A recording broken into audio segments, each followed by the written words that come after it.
नमस्कार, आप देख रहे हैं अपना SFN टीवी में आपका अश्विनी कुमार। दर्शकों, अभी जो भारत के अंदर ऐसी घटनाएं हो रही है जहां दिल दहला देने वाले मामले सामने आ रहे हैं, वो आप सभी के सामने है। जहां अहमदाबाद एरोप्लेन हादसा,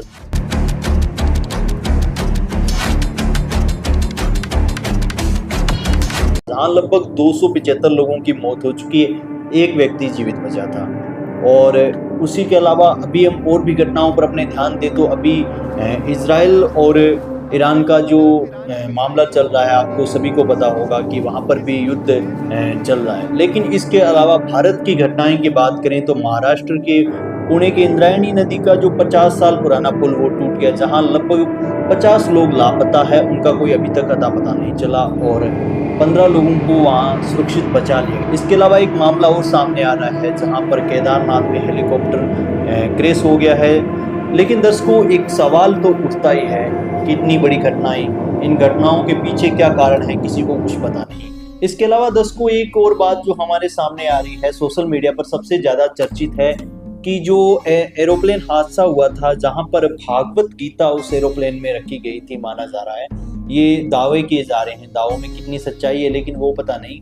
लेकिन कहा जा रहा है कि एरोप्लेन के अंदर भागवत गीता थी और भागवत गीता इतने बड़े हादसे के बाद आज भी सुरक्षित पाई गई है, ऐसा सुनने में आया। वहां पर अलग अलग लोगों ने अपनी प्रतिक्रियाएं दी है। उन प्रतिक्रियाओं को मैं एक्स के माध्यम से प्रतिक्रियाओं को मैंने पढ़ा, वो आपके साथ मैं साझा करना चाहूंगा। जो कुछ प्रतिक्रियाएं हैं, जैसे किसी ने कहा कि ये सनातन की पावर है, भगवान श्री कृष्ण की जय, भगवान श्री कृष्ण के चमत्कार से हुआ। लेकिन कुछ लोग इसके विरोध में भी उतरे हैं। तो कुछ ने कहा है कि भगवान बड़े स्वार्थी है, किताब बस गई लेकिन लोग नहीं दिखाई दिए। यूजर ने एक अजीबोगरीब ट्वीट किया है जो मैं आपको बताना चाहूंगा, जहां पर एक यूजर ने लिखा है कि इसका मतलब तो ये हुआ कि भगवान सिर्फ अपने ग्रंथ की रक्षा करते हैं, जो हमारे जैसे लोग प्रसाद चढ़ाते हैं उनके प्रति कुछ नहीं सोचा। मैं भगवान से नाराज हूँ कि कम से कम उन मासूम बच्चों को आप तो ध्यान में रखते जिन्होंने अभी तक इस दुनिया में कुछ देखा ही नहीं। बात भी जायज है, यदि सदग्रंथ की रक्षा हुई है तो उनकी भी रक्षा होनी चाहिए थी।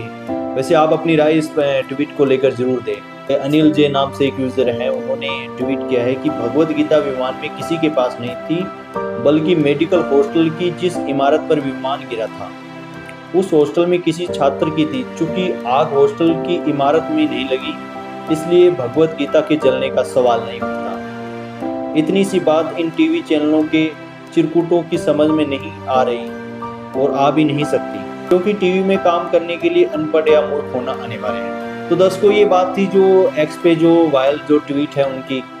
और आप अपनी राय जरूर बताइए कि क्या भगवत गीता एरोप्लेन में थी या फिर इन्होंने जैसे बताया कि मेडिकल हॉस्टल में थी। लेकिन दर्शकों, सवाल तो उठता ही है कि आज कितना हाहाकार मचा हुआ है, सब तरह त्राही त्राही होने लग रही है। इसका क्या कारण है? या प्रकृति के साथ ज़्यादा छेड़छाड़ या फिर किसी को सताना? आप अपनी राय कमेंट बॉक्स में जरूर बताइए। मिलेंगे एक नए वीडियो के साथ, जब तक के लिए SFN टीवी में आपका बहुत बहुत धन्यवाद।